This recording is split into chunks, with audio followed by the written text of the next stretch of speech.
In today's video, we are going to show you how to upload a payment method on GatesFX. The process is important if you want to deposit or withdraw funds smoothly. Let's begin.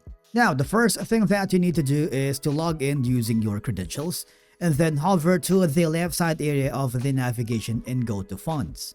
Now here, click the Withdraw Funds and it would ask you an account where you wanted to withdraw from, and we're gonna use this specific wallet. And then on withdraw to, obviously you need to select an account which is gonna be crypto. Here, as you may notice, if you don't have any payment details saved, you need to upload your payment details by clicking the plus button to upload the payment details. It would ask you, what do you want to upload? Is it gonna be like a toolbee or a wallet address? Okay, so you put in, for example, a specific wallet address and you need to select the currency. Let's say in this instance, I'm going to be using BTC. Just provide all the information needed and click the submit button.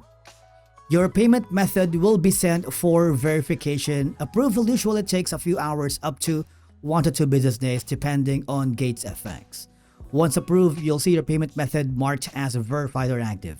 And of course, you can now use it for deposits and withdrawals. If you found this video helpful, do not forget to hit the like button, subscribe, and we will see you again in the next video.